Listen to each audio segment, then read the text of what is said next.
Alderwoman Kelly. Yes. Alderman Dowd. Yes. Alderman Karen. Alderman Clemmons. Alderman Lopez.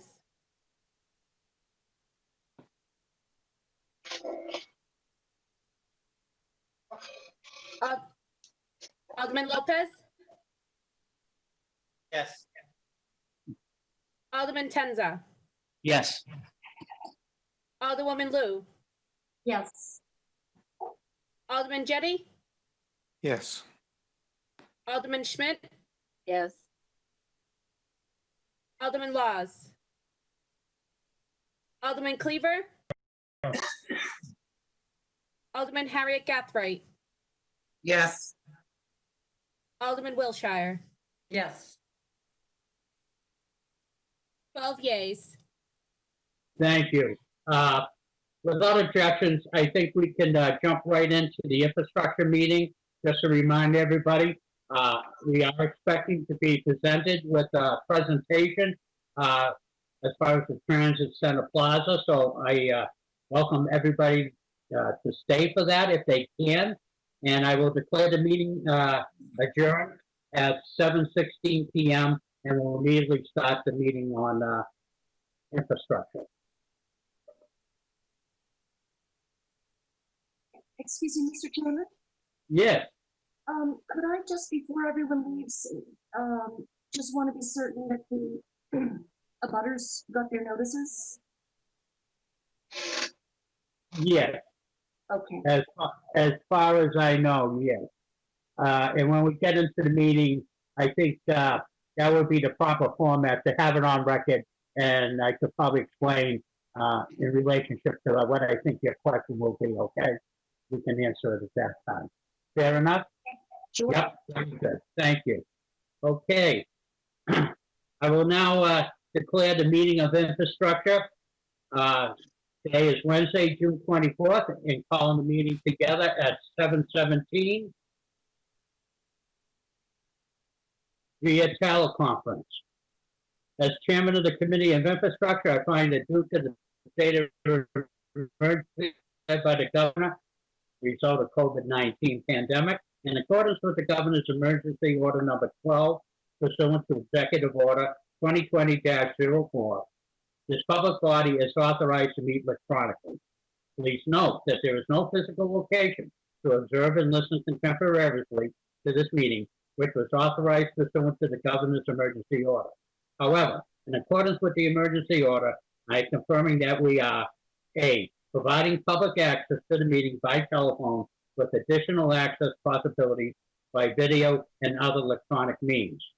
To access WebEx or Zoom, please refer to the agenda of the city's website for the meeting link. To join by phone, use the number 408-418-9388, meeting number and access code 717-730-926. The public may also view the meeting via channel 16. B, providing public notice of necessary information for assessing the meeting. We previously gave notice to the public of necessary information for assessing the meeting through public posting. Instructions have also been provided on the City of Nashville's website at www.nashvillenewhampshire.gov and publicly noticed at City Hall and Public Health Department. C, providing the mechanism for public to alert the public body during the meeting if there's problems with access. If anybody has a problem accessing the meeting via phone or channel 16, please call 603-821-2049 and they will help you to connect. D, adjourning the meeting if the public is unable to access the meeting. In the event the public is unable to access the meeting via the methods mentioned above, the meeting will be adjourned and rescheduled. Please note that all votes are taken during the meeting shall be done by roll call vote.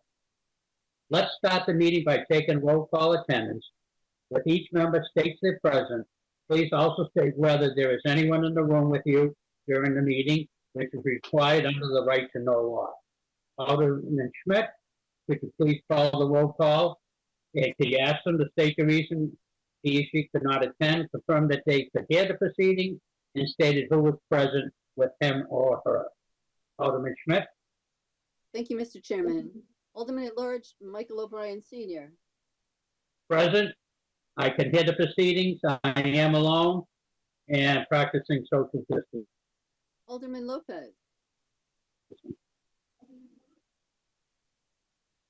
Here, I'm alone, practicing social distancing, and I can hear everybody. And Eddie.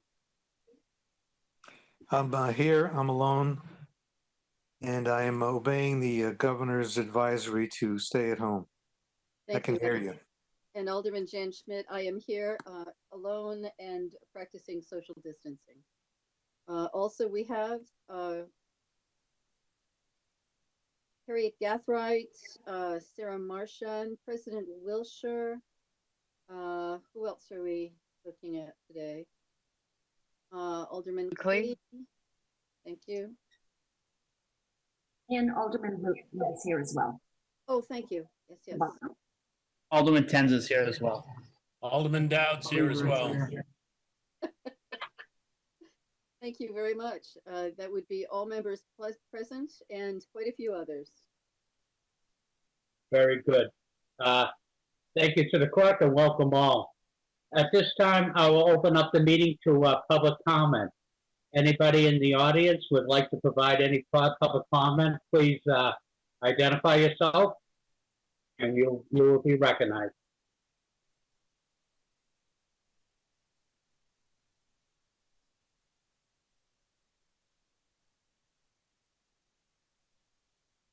Seeing nobody come forward with public comments, I will now move to the next item on the agenda, communications. From Linda McGee, Deputy Planning Manager, referral to the Board of Aldermen on proposed petition for street discontinuance, portion of Palm Street.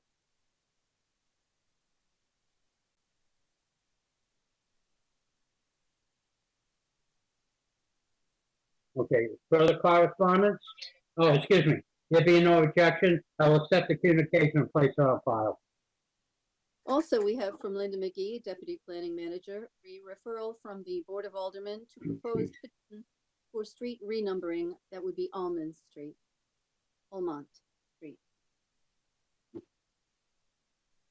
All right, and there being no objection, I'll accept the communication and place it on file. There is a further communication. You should have all received it via email today. The communication was provided after the agenda has been prepared. It is from Dan Hudson of the City Engineering Department.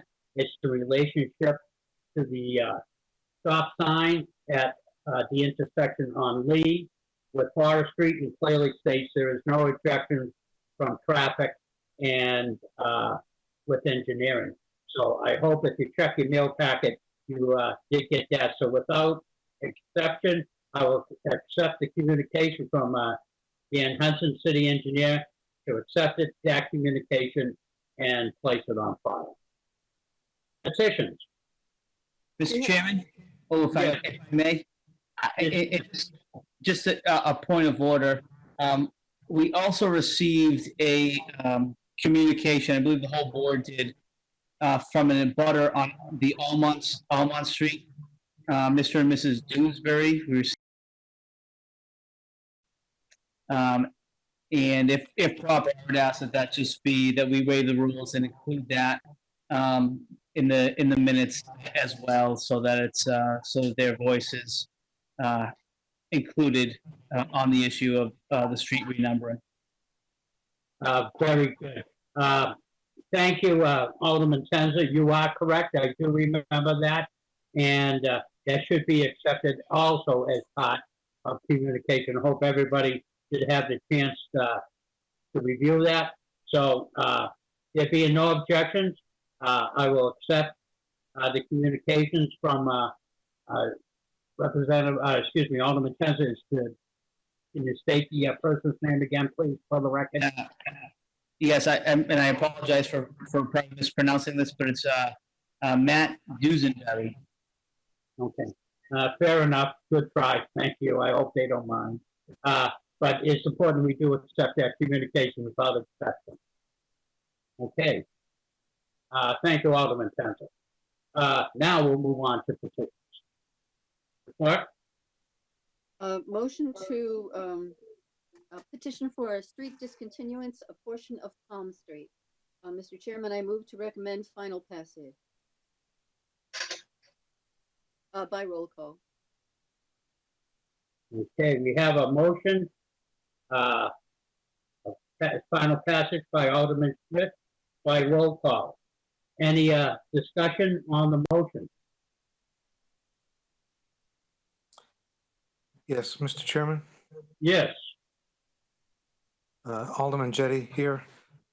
I believe the planning department and Alderman Tenzer is here, so maybe he could enlighten us. But the letter from the planning department says that they favorably recommend this with the city engineer's comments. And there's an email from the city engineer setting out certain conditions. And I think Mr. Main had indicated that that his client was accepting those conditions. So I would move to amend the motion so that it shows that we recommend final passage with the conditions outlined by Mr. Hudson. Yeah, I'll accept that, but at this particular point, I think you're a little ahead of me here. I was going to call on Mr. Maynard to directly ask him, Mr. Maynard, are you still in attendance? I am still here. Thank you, sir. That city engineer Dan Hudson did have some initial concerns, mainly because this section of Palm Street is a dead end. It abuts up to almost like a parking lot, and it's is it Lovewell Street is the only other outlet at the end of the street, or Lavelle, and there was great concern by the city engineer that as far as street plowing, they were used to plowing the snow from that portion of the dead end street to the end, and they just wanted to make sure that they would be granted an easement was his main concern. And you in your testimony that in the previous meeting stated that you would give that easement to access the fire apparatus, plowing concerns, and so you have answered all the questions that Mr. Hudson did have concerning this project. Am I correct?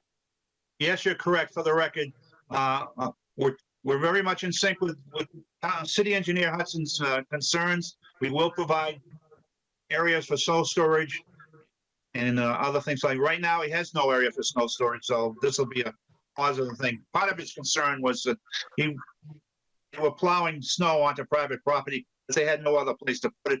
It's getting to a point we can't do that anymore, so we have to work some things out. And he indicated in one of his correspondences two areas on private property for snow storage, which we think is fine. Those have to be final work out in a site plan with the planning board as designated areas. But yes, we're in sync with City Engineer Hudson's concerns. Thank you. All right. Thank you, Mr. Maynard. Therefore, you probably wouldn't have no objection to Alderman Jettie's concerns. I don't see any problem with it to make the amendment that the easements required by the city of Nashua be amended into this agreement. Any objections to that, Mr. Maynard? No, that's the intent of all parties. Okay. Mr. Jettie, would it be correct to say, Alderman Jettie, that your amendment would be that all easements that were previously agreed on with the between Mr. Maynard and his party and the city engineer, the city of Nashua, that they should be met and mentioned in this agreement? Am I correct? Is that your motion? Yeah, my motion was that we recommend final passage with the conditions outlined by Mr. Hudson. Okay, motion stands. I'll accept that. So we'll have the motion to recommend final passage. I will call for the vote. The motion is amended to include the request of the city engineer, Mr. Hudson. All those, can the clerk please call the vote? Alderman O'Brien, Yes. Alderman Lopez. Alderman Lopez. Yes. Thank you. Alderman Schmidt says yes. Alderman Jettie Yes. and Alderman Tenza. Yes. That would be 5 ayes and 0 nays. Very good. Motion carries. Can the clerk read the title of the next petition? A petition of street renumbering assignment, sheet 103 lot 103 Almont Street. Mr. Chair, I move to recommend for final passage by roll call. Thank you. The motion for, in front of this final passage. At this time, I would, the chair would like to speak and probably to assist Alderman Lou. From time to time, this committee has had petitions for street renumbering. It is a very difficult thing. When years ago, it would have been perfect if each lot would have been granted a number, and then it would have been a gap, and then they built the next lot with the next sequential number. But that wasn't the case. If it was a two-house lot or that could hold two houses, it was just given that one particular number. Then came the dawn of enhanced telecommunications and our enhanced 911 system. And with the enhanced 911 system, they can tell exactly from when you're making the call for of emergency services. Now, they really don't like us going into, but in the situation of Almont Street, those that are familiar with Almont Street, it's a pretty long street. We're talking about an area, the area in question is approximately house number 28. That means everybody greater than 28 may also have to change their houses, house numbers. This may be looked at again in the future.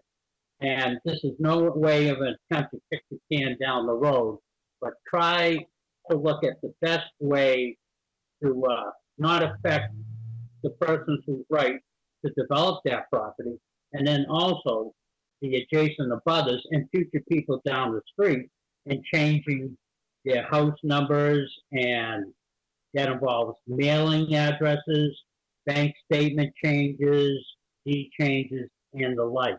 So it's a little bit more to it. So as far as I know, Alderman Lou, the petition did go out. We did receive the letter, as Alderman Kinzer has stated, by one of the abutters. And what this recommendation will be, they'll be given a number, I think, of number 28 and a half. Okay. And that seems to coincide to what we have traditionally done in these type of circumstances. Nobody's really 100% content with it, but it's a fair deal to all parties. The fire department, the police, and the ambulance seems to be able to live with that. There are sections of the city that is already numbered as that way, and so that's the immediate thing. So did I answer your questions, Alderman Lou? Yes, thank you very much. Further discussion on the motion.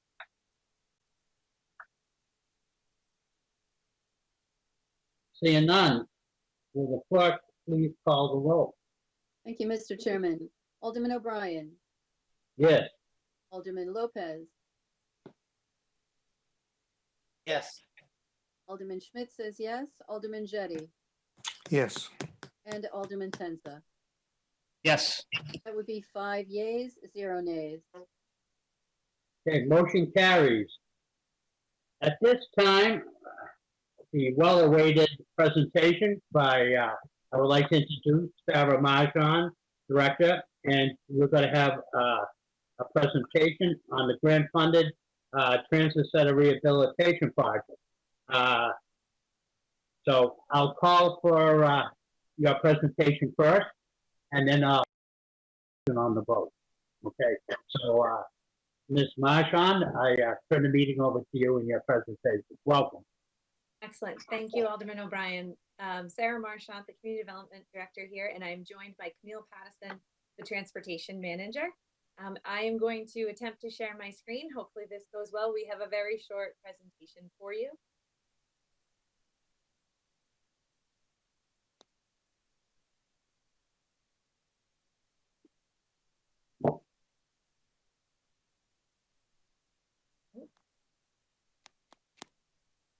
All right, can you see my screen? Yes? Yes. Yes. Excellent. Sorry, I can't see any of you now that I'm sharing my screen. So if you need my attention, please try to verbalize it instead of waving. So I'm going to get started on this and turn it over to Camille. We embarked on this project several years ago and went after a nationally competitive 5339 grant through the federal government for bus and bus facilities improvements. So this is the transit center as you see it today, and this project is to retrofit the transit center.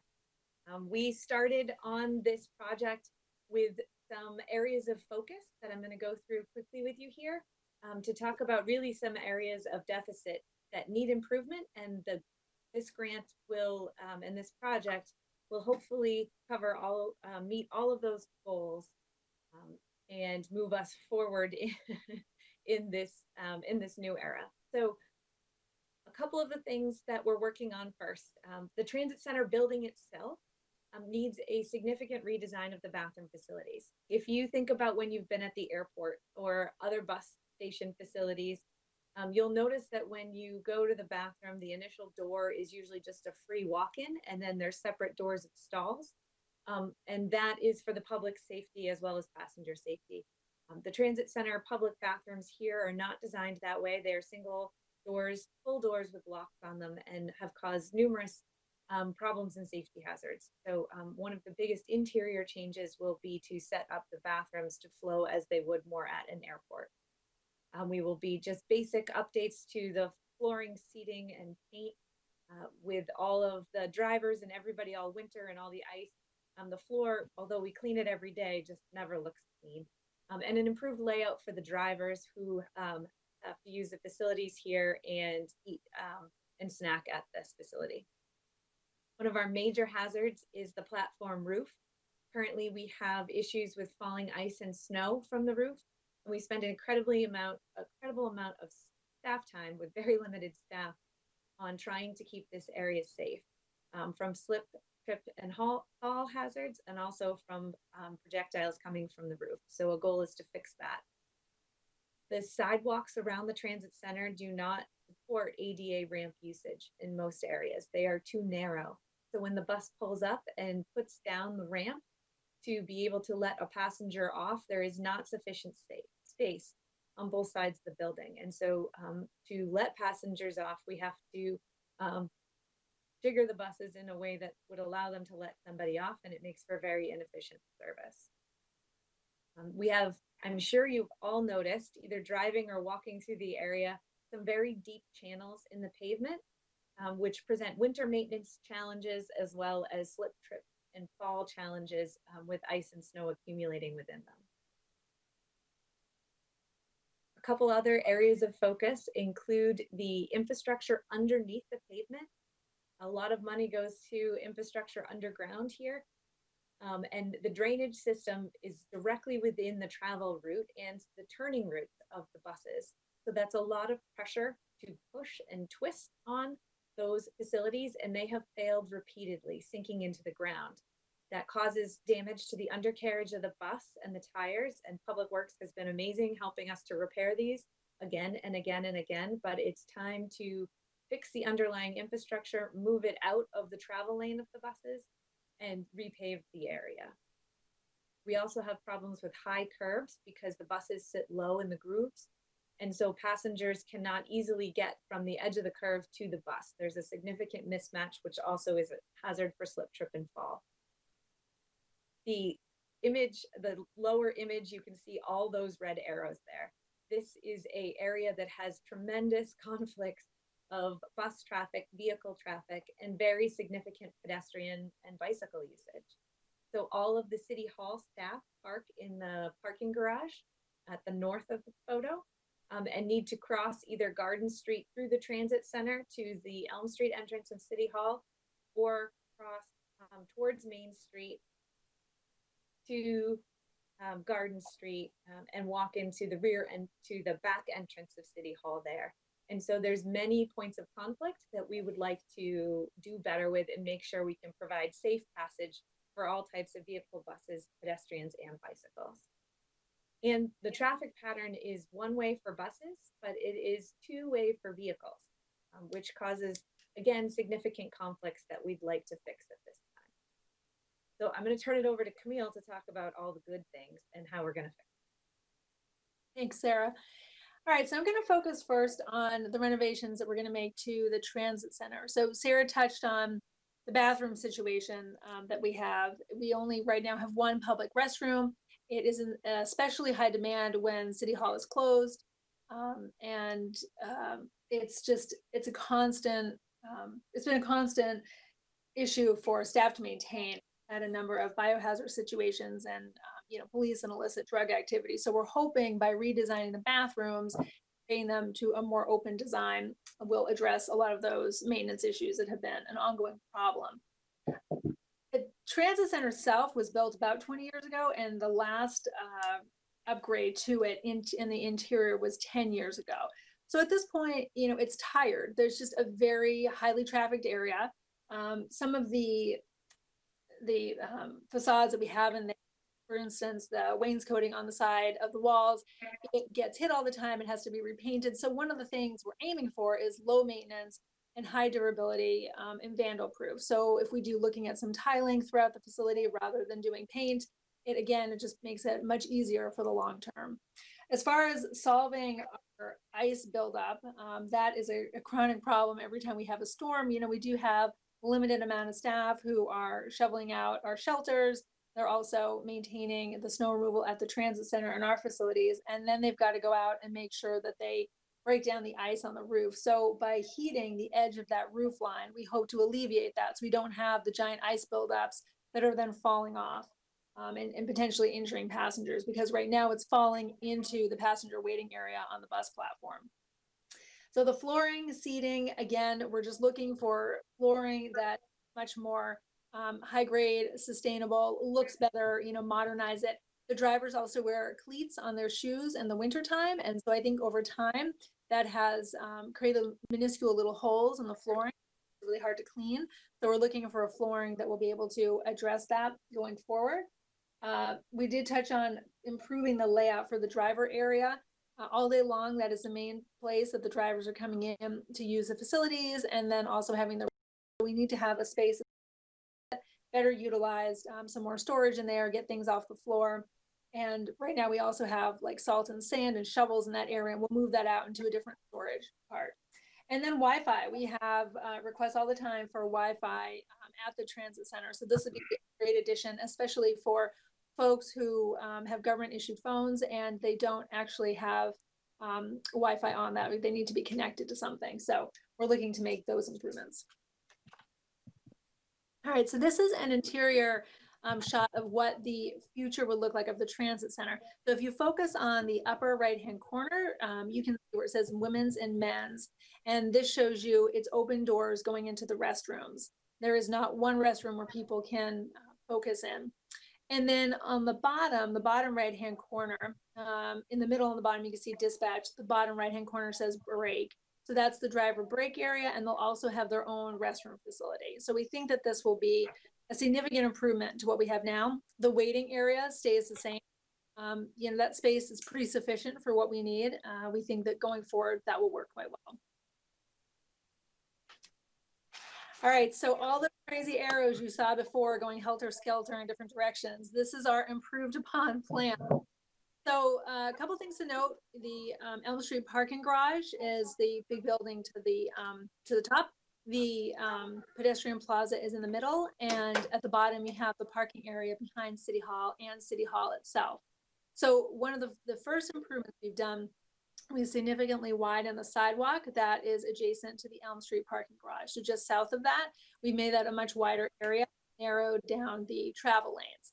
We have also made it left in to the parking garage if you're coming from Elm Street, and also left out of the parking garage, headed up to Garden. So the traffic is all flowing in one direction, and same as the bus traffic. It will also going the same way. And then we're minimizing those conflict points that we were constantly having with pedestrians and cars, vehicles and buses. And there's another big change that we've made on the south side of the pedestrian plaza, or sorry, the in the middle there. Yeah, that's right. And you can see at the, right now, if you're familiar with parking in the 30-minute lot behind City Hall, you're able currently to enter it from the north. Where, if you can see on this, we've actually covered that with pavement, so curbing. So we're going to eliminate that turning point, because right now a lot of people don't pay attention to it.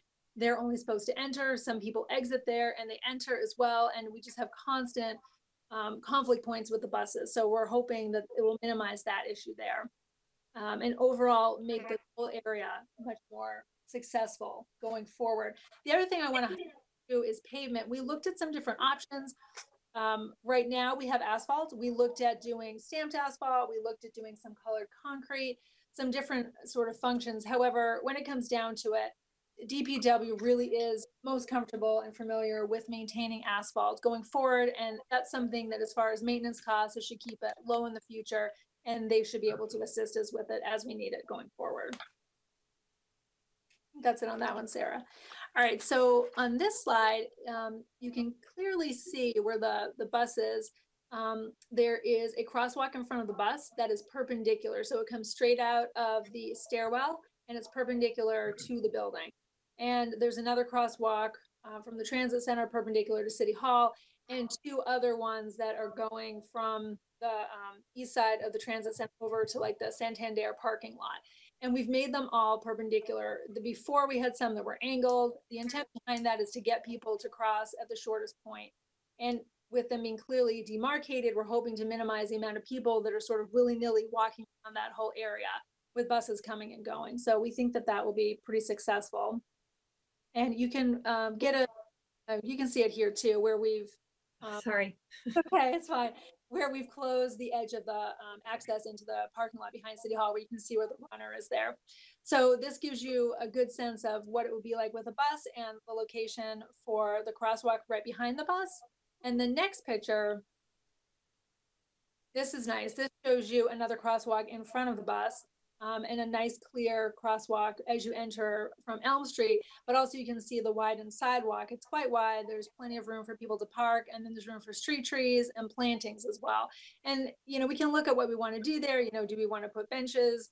You know, do we just want to keep trees and plantings? But, you know, it could be a nice focal point. It provides an opportunity for people to gather, you know, on a sunny day while they're waiting, or just having their lunch sitting outside. I think that's an overall general improvement this area by City Hall, and where a lot of people are starting to park when they come visit.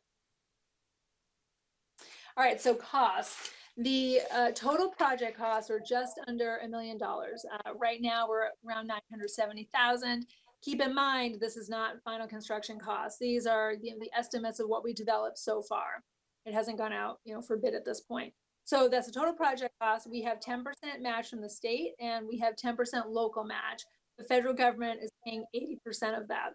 The grant that Sarah spoke with included $632,811 from the grant. We also have an annual contribution that we get from the federal government of FTA 5339 funds. And we've let that build up for a little bit. So we'll be using 143,000 of those funds to offset the deficit that we have from the grant. And so we do have enough funding to pay for the project going forward.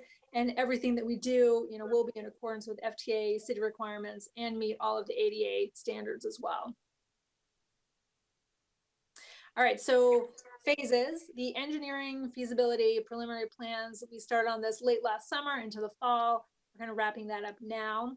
We'll be working on final plans in the summer. bidding services, I have optimistically summer, fall of 20. However, Carolyn Radish, who is our consultant, who is also here, has pointed out that it would be much more advantageous for us to actually wait until January, just because we'll get better construction numbers. So this is kind of optimistic. January might be more realistic, and so their construction would push out as well. So if we were able to get, it out to bid in January, hopefully late winter, early spring, depending on snowfall and whatnot, we could start construction, and then we would have that through the fall. I think I just wanted to add, as far as construction goes, we have to be able to provide access to the abutting business in City Hall and also to the transit center. We can't shut down operations.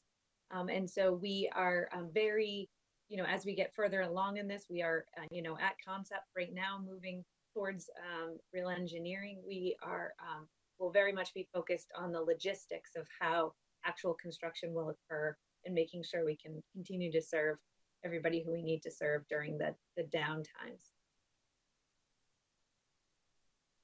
And I can stop sharing if anybody has questions or.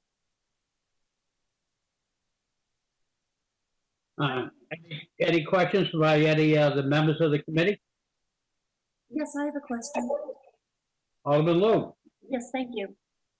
Could you just repeat once the funding? I didn't.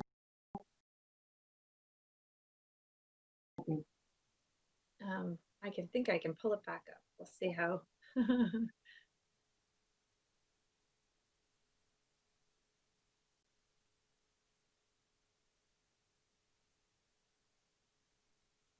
So the total project cost is $970,000.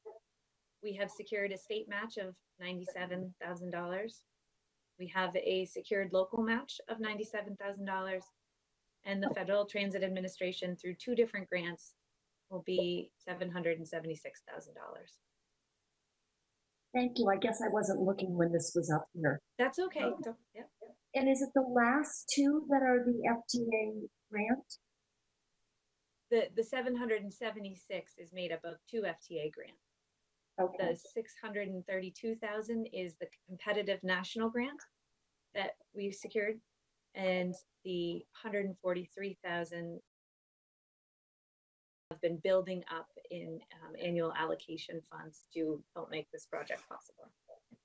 Thank you.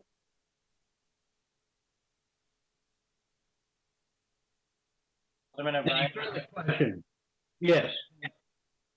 So I have some questions for, I guess, Director Marshall or Camille.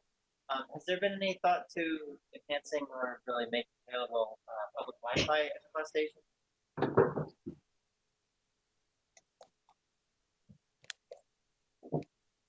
Yes. Yes, the goal is to have public Wi-Fi available in the renovated transit center. One of our #1 requests, and as Camille and her team have been working very hard on grants to be able to have an app as well to better track the buses and let people have real-time information, that will be critical for our passengers to be able to use that service. And then 2 other questions that I had was access to the bathroom. Is that going to be contingent on staff being available? Because I know sometimes the bus, often the bus station is even later than the bathroom. Yes, it will still be, as you can see in this plan here, the waiting area, there's a wall between the waiting area and the rest of the building. That space in the middle has the metal partition that drops down when there is no staff on site. We have significant vandalism issues anytime that is accidentally left open, or if it is happens to be manned without staff. So it is not something we can support to allow bathroom access unless staff is in the building. And then my last question is, are we looking at implementing any kind of green energy technology like solar, or we're driving around and electric buses? Yes, it's a great question. I know that our energy manager, Doria Brown and Deb Chisholm, when they were doing the solar work, that the transit center is on the list. It was something that we thought we could add solar to, but that is not part. That would be after this project and renovations to the roof, and we would need to then see if and make sure we can still support it. So it is something we would like to do, and I think Camille could probably talk better to this. We are planning to upgrade the HVAC system to a much newer, more efficient system as well, to try and provide some energy savings while we're doing this project. And also looking, low flow bathroom facilities or anything where there's water, we can add that in too. Will you guys be updating that little banner that's on the desk that's been there for like the last thing? So will you guys be updating the banner that's hanging from the desk on the ticket window for 10 years? Maybe we should update that. I mean, just a suggestion. Duly noted. Mr. Chairman, Alderman Clee, Yes, Alderman Clay, please. thank you. Director Marchant, one of the screens that you were showing with the 30-minute parking behind City Hall and changing the entrance exit. I know a lot of people go around towards the north to enter and then will most of the time exit out of the south bound. You're showing that all entrance and exits will be coming from the same direction, which I'm fine with because truthfully, it's too difficult to, even for those that try to get in from that other direction and they end up going over the curb, and I've watched it many a time. But my concern is, will this be widened where the current entrance is? Because I've also watched people trying to get in and out from that same entrance while other cars are trying to pull out and so on. And I'm just concerned that larger vehicles will have a difficult time. So is there any plan of widening that particular egress? Okay. Yep. So that, yeah, I'm sorry. Yes, there is a plan to widen that. There will be a loss of a parking space. Actually, in total, there'll be a loss of 2 parking spaces to make sure that there's a space for people who are in there to turn around as it is tight, and to widen the entrance with the closure of that back spot there. Okay, thank you very much. I didn't know whether or not we should try to get an entrance in from the pay parking space, if that would have helped. But as long as we're widening it and we have taken those things into consideration, I appreciate that. And just one more question. The bricks that are right there, is there any chance somebody can fix those? The bricks to the walkway to the City Hall. I've fallen more than once on those particular things. So. Oh no, those Yeah. are actually the building maintenance, and I'm sure that I would be happy to pass that along to City Hall building maintenance. Those are not part of Transit's jurisdiction, but Okay. Happy to pass that along to them. I know they work real hard on that, so yes. I know they do, and the winter wreaks havoc on it, I'm sure. Yeah. But yeah, I just didn't know if that was kind of part of the project. That little area there where you can see the brick between the 2 parking lots is it needs a little bit of work. But thank you so much. Any other further questions by members of the committee? Yeah, Mr. Chairman? Yes, Alderman Jettie. Yeah, to Director Marchant, the local match is that another word for city money? Yes. Didn't know, you said you had secured a local match. I thought maybe you had found some anonymous donor that would I benefit. wish. I will say Camille works really hard to find as many donors as she can and grow the business side of it. But no, in this instance, it has been already made in 2 different appropriations. Some money, I think in 18 from an escrow process, and then budgeted funds in 19 or 20. It's already been secured. I don't want to quote the year wrong. Okay, thank you. Okay, any other further questions by the committee? Seeing none, I would like to take this opportunity and thank Ms. Patterson and Director Marchant for their presentation this evening. I have received personally some emails on this. People, some of the citizens wanted to know, and I think your presentation was spot on and got the information out there. So thank you very much, for presenting it to us. At this particular time, I'll call on the clerk for a motion. Thank you, Mr. Chair. I move to recommend final passage by roll call. Okay, the motion on the table is recommendation of final passage of grant-funded transit center rehabilitation project. Any discussion on the motion? Seeing none. Alderman Dow. Oh, is there a question? Yeah, I just wanted to say that I know that Director Marchand and her staff have been working on this for a long time and are looking forward to having this project completed. So I just want to thank her for all her involvement in this and getting it put together. And I think the work is critical to improving the transit portion of our city of Nashville. Okay. Thank you, Alderman Down. Any other further discussion on the motion?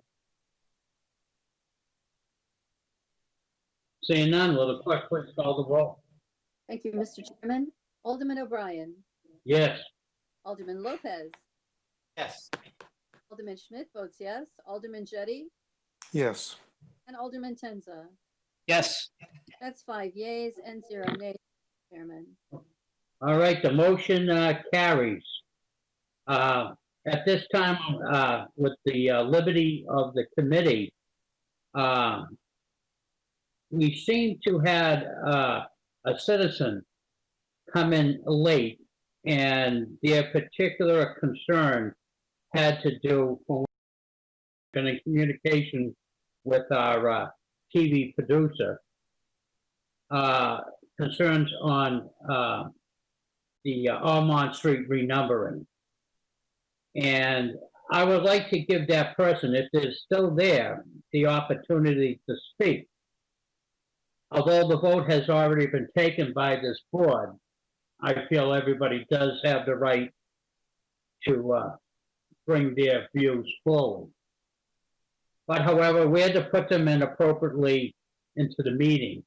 And where the vote had already been taken, I will allow this person to speak when we get to the public comment and allow them to bring their concerns forward to the board at that particular time. So moving on, that should be, if the person is still with us, I would estimate we probably should be on that part of the agenda in less than 10 minutes if we move smoothly along. So at this particular time, to carry on, thank you for the liberty, and to carry on with the meeting, unfinished business, There is none. new business resolutions, Also none. new business ordinances. We have ordinance 20-21, authorizing a stop sign on Lee Street at its intersection with Forest Street. Mr. Chairman, I move for final passage by roll call. Okay, thank you. The motion before us is for final passage by roll call. This is the late correspondence that I sought from Mr. Dan Hudson, the city engineer, who talked to Mr. Wayne Husband of traffic, and they see no particular problems with this. So any further discussion on the motion by members of the committee? Alderman Dow. Yeah, I'm actually not a member of the committee, but I did sponsor the legislation. I had some residents in the area ask me about putting in a stop sign there because the corners are rounded and people speed around the corners. There's a lot more people walking these days just for exercise and other things. I had the Public Works Department and the city engineer go out and take a look at it because it needs to meet warrant. And it did meet warrant, and they were fine with putting in the stop sign, and may already have taken action on that. So I recommend passage. Further comment? Seeing none, will the clerk please call the roll? Thank you, Mr. Chairman. Alderman O'Brien, Yes. Alderman Lopez, Say to stop the stop sign? Yes. stopping now. Alderman Schmidt votes yes, Alderman Jettie, Yes. and Alderman Tenza. Yes. 5 yeas and 0 nays. Alderman Lopez, I wish you would stop doing that. I'm kidding. Okay, motion There's carries. a sign in my living room. See, we do have two bills that are tabled in the committee, and I want to say that I know, actually mentioning Alderman Lopez, one of the prime sponsors. At this, we're not prepared for them this evening, but I want everybody to know that, you know, with the COVID-19, the parking study went on the back burner, but these are directly on this chairman's mind, and I'm going to have leading into discussion very shortly, and going to start working on these. So again, I will ask for the liberties and patience with these particular two bills. That's 020-004, 020-006. One is allowing permitted overnight parking on 8th Street, and the other is allowing permitted overnight street parking on a portion of Prescott Street. I'm hoping to discuss these matters in the future, but not at this particular time. But as chairman, I do recognize the role of the board. Is there any motion on these two particular items?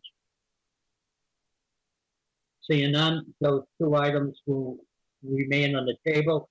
And Alderman Lopez, I look forward to working with you to see if we can get these moving forward very shortly. Mr. Chair, if I can comment, there's no actual motion, so I can't really make conversation per se. But I would just say it's probably very important to talk to the residents that have requested those issues to be addressed, because they haven't stopped worrying about it or talking about it. No, and I'm glad you bring it up, and that's true. And I think what we'll probably do, and that's one of the things to look into, barring the study and everything else, we'll probably have something like testimony in favor and testimony against a public hearing that we've had on these particular things, because as we know in infrastructure and other type of committees, but when you do something good for one particular person, does it really benefit at all? You know, the road to perdition could be a paved highway, but the thing is, you wanted to make sure that you're doing the correct thing for everybody in the neighborhood. So it would be an open meeting. I would like to have people speak, provide their testimony in favor and against all of us concerned with these two particular things. There is one that would be also concerning to the city engineering department, and much as what was discussed with snow removal and everything on the Palm Street. So the similarity with one of those particular things. So as we move in the future, those are some of the things that we're going to need to address with that, and then to get them before this body so we can make our decision. If I could make a suggestion, if there is communication Absolutely. happening, you might want to use the tools that Director Marchant has used in the past for things like Your Choice, Your Voice, and waterfront projects. We have an online forum mechanism where you can identify issues in an area, and that might be useful for giving people some way to give input as the decisions are being made, rather than us trying to pitch a plan to them later. I know those of us state reps, we're sitting again in the wonderful and ostentatious Whittemore Center to conduct the business of the state. I have to say that is some of the most comfortable seatings, probably if you were watching a hockey game, but that's not where they put us. They put us on folding chairs with very thin pads, and we'll leave it at that. But anyways, the sacrifices that we all make being state representatives for that whopping $100 a year. So, you know, but it's COVID-19, and this is our first infrastructure committee really since the COVID. And it's not that we've been dawdling. It's trying. We did have this public testimony that came in, and Unfortunately, we seem to have a problem already that, as was discussed, with somebody that want to bring up their particular point of view. And issue, whether he gets confused, it's up to him. I'm not going to second guess with that particular resident, but this is fearful, and this is something new. We think we're used to it, but the main thing, we're all trying with it, and the intention is good. So with these two particular things, what you say, Alderman Lopez, I totally agree, but I want to make sure that this committee does the due diligence with it. So anything we could work as a committee and together to get this done fairly for the citizens, we'll try to strive for that goal. But thank you. Thank you. Without exception, if the person is still with us, I will take out of context. The next item on the agenda is general discussion, but the person has waited if they're still in the wings, and at this particular time, I'll jump the order by exercising the right of the chair and open it up to public comment to this particular citizen. And so I'll ask our producer, is the citizen still there? Yes, they are. President Wilshire, could you just unmute call-in user 10? You'll see them listed. Sure. Done. All right, thank you. That should be them. Yes, Okay. this is Sarah and Matthew Dusenberry. Yes, thank you, Ms. Dusenberry. Just to bring you up to speed, I'll have you reintroduce yourself again. Please give us your address. And just to make you aware that the meeting started at 7 o'clock. It was the first half of the aldermanic meeting where we heard testimony in favor and testimony in opposition. Unfortunately, you did miss that. We did get into the convene at 7:17 into the Committee of Infrastructure, where a vote was taken, and the vote passed 5-0, just to bring you up to speed in favor of the renumbering. But in all fairness, I think you do have the right to be heard. So we're waiting for that. So could you please reintroduce yourself, give us your name and address, and please give us a briefing of what you feel on the matter. Yeah, so this is Sarah Matt Dusenberry from 26 Almont Street. I was told that I believe our letter was also read, but I mean, we had provided solutions in regards to, you know, putting an A or a B there, and we also made a solution as making it a half, and we were just unsure as to why those options wouldn't be appropriate. I think that is what we agreed to. That's what we have done in the past.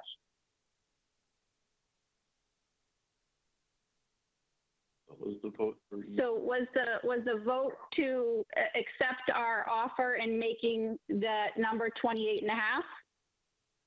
Right. It appears that you're affected, so therefore, so the committee can understand.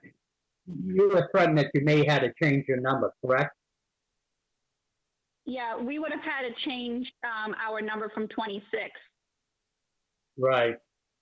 I think they've got to go with the half sequential or something like that to meet the standards. We've done this before. There is opposition because the reason the opposition is the enhanced 911 system. It identifies the callers, and somehow the computer system isn't really accurate. But the thing is, it's the burden. Unfortunately, like I explained earlier in the meeting, it would have been ideal if there was a buildable lot that it did get a sequential number to it. It didn't, and if they just went with the one numbering, probably not anticipating the enhanced 911 system that we have today. But you probably wouldn't have been the only ones that had to change. You would have had it gone all the way up the street. So looking for the best way, and from what I understand, that's in essence what we did. Hold on one second. I think There's no address 34, so it's So- 30. My husband is saying that there's no address 34, so that they could have been 30. Well, what we try to do is try to keep them as sequential as possible in the situation. Nobody really cares about the Domino Pizza Man as so much as about the ambulance. So, you know, you don't want to get too far from the regular sequential of the numbers.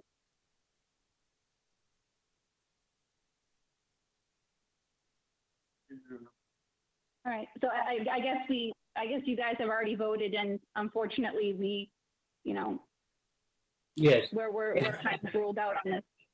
Yeah, well, I'm sorry that you joined us late, but I wanted to make sure that you did have the opportunity to bring your opinions forward. So, Mr. Chairman, yes, Alderman Jettie here. I think that we just need to make the Dusenberries aware of the fact that we voted to let them keep their number, and the new lot, the vacant lot that's going to be built upon, is going to be numbered 26 and a half. And I think that's exactly what they were looking for, and that's exactly what we did. I think that's what I said, Alderman Jettie, but thank you for interpreting for me. I appreciate it. Thank you. Yeah. So we get to keep our number 26, is what you're saying. Yes. Okay. Yes, that's exactly what I wanted to hear. So I appreciate that. I wasn't understanding clearly in regards, you know, to renumbering. So I appreciate that. Must be the Boston accent, no problem. Okay. Well, thank you very much for allowing us to, you know, have the opportunity to speak. We really appreciate that. No, but it is your right and our concern. We'd like to hear from you, no problem. All right, thank you for joining us. Okay, Thank you. all right. And as chairman, I'm going to directly follow up on that to make sure that's exactly what we did. So that is our intention. So that was the vote that was taken. All right, so now back to the regular order. At this particular time, I call for general discussion. I got something. Go ahead, Alderman Lopez. I do too. I've been getting a lot of communication from Wingate's Pharmacy. We haven't entirely perfected our downtown plan because it favors heavily restaurants and it doesn't necessarily give access to other types of businesses that may need curbside pickup. One possible area that we could look at in the future, which I'm sure the right people are in the room to maybe investigate this, is at least making it so that the 15-minute parking zones start earlier, because then businesses that are not trying to compete with restaurants might be able to use that as an option before they open. And then I think it's important that we start to formalize that planning because, number one, we've heard really good things about how it's being received by the Nashua community. And I know we all had it in the back of our heads that we had proposals and suggestions in the past about using our sidewalk better in Nashua on Main Street, more walkable. And this was an opportunity to not only help the restaurant, but did you need to speak here? No, I'm sorry. My wife came in with an important issue. So, Okay, I know where I am on the totem pole. So I'm just. Where you are, yes. We should probably include that in the parking study as well, or in some kind of development plan, such as master plan, because it seems like we have an opportunity to take the strengths of what we were forced to do this year and put them into something more sustainable. But when we do that, we should make sure that we don't. Okay. You know, I think Alderman Lopez, one of the places that and I support a lot of our local downtown vendors, and one in particular adjacent to Wingate's. And I'll let you guess where I am. But anyways, the thing is, I've seen it, and I think on Main Street, nothing is perfect. Nobody's going to be totally 100% pleased. And I think Director Cummings did move the barrier to increase the enhancement. But what I've seen, it seems like people that were operating at the, or using the facilities were going to the back of the building of Wingate, which is the option. And then also, Director Cummings moved the barrier in front of the National Gardens to enhance more of the parking for Wingate. And I guess, you know, in this type of situation, you know, I think everything it has been changed. It may not be totally satisfying to the Wingate facility, but it appears that City Hall is listening. They did make their modifications and tried to come up with it. But I'm welcome. You know, we could go down and I'll show you where I am, and we can, you know, we could sit there for a bit and watch, you know, the traffic pattern. But I have, and it you know, may not be perfect for everybody, but it is working. You know. I believe based on what Director Cummings said, he wasn't able to accommodate that. However, he did offer the backup plan where they use their back door, and that works for many of their patrons, but not the ones that are handicapped. So that's what the crux of Wingate's concerns are, is that people who don't have the same mobility access aren't able to do it. And I understand, like, can't accommodate everybody. I'm just saying that while I highly encourage us to consider changing Main Street to accommodate some of the strengths of what we've done, we should also make sure that if we do some kind of study or collect information on how to do that, we include a plan that'll work for more than just the rest. Right. And that's probably good advice. But again, like I say, from what I witnessed, and it seems the employees of Wingate are going to that 15-minute drop zone and bringing out the prescriptions. It seems like the customers of Wingate are calling ahead, and they notify them that they're at their facility, and it appears that employees of Wingate do come out, much like the takeout orders, and they come out and drop it off at the vehicle. You know, I think I'm going to bring this concern again forward to Mr. Cummings. But the thing is, it's one of those situations too. We're all going to have to bend a little bit with the COVID-19 and try to find a peaceful solution. And I don't know if we're really going to ever really get to that, but it's something that probably we should try to achieve. But you know, I'll mention it to Mr. He Cummings. seems very willing to be accommodating and like working as best he can. So I mean, if you want, you can go next door. But I don't think he's raising it as a he wants his own kind of way thing, and he has.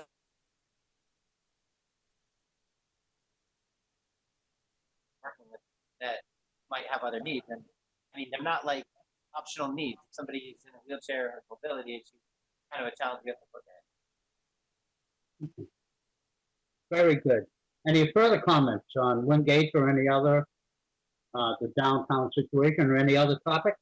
Yep, this is Linda. Yeah, Alderman Godfrey, yes. All right, currently, right now, on ABC or Channel 9, there's African American music told in stories, and that's on from 8 to 10 tonight. So go enjoy. And secondly, tomorrow night, National Community Conversation on Race and Justice will be having a Zoom meeting for the city of Nashua. And we're asking everyone to come out, the police department, the community activists, politicians, church members, everyone to come out and join this conversation because this is related to Nashua. Oh. And I think everybody got an email. I think Donna or someone sent it out to you guys. So hopefully some of you take some time to join. It's from 5:30. I think it's 5 to 7. I think it's 5 to 7. Could be wrong. Could be 5:30. I'll know by tomorrow. All right. Well, thank you, Alderman Gathright. I hope you're not going to remove all our audience completely. But no.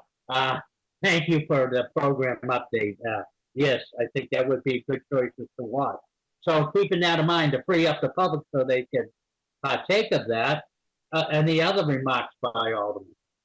I would like to just add to what Alderman Gafford is saying, that it's sort of easy for people to assume that Nashua is a welcoming place and have any issue or vigil for people who lost their recovery on Saturday. Someone decided that it was their moment to pull up and yell white power for no discernible reason. So we do have a lot of issues here in Nashua. And we also have a constituent concern that the police are investigating where somebody was probably mistreated because of their race, specifically at one of our gas stations. So there are a lot of local issues. Okay. Anybody else? Very good. There's no need to go into non-public session. Alderman Schmidt.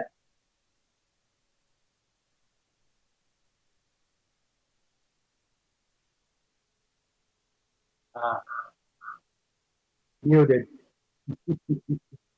Okay.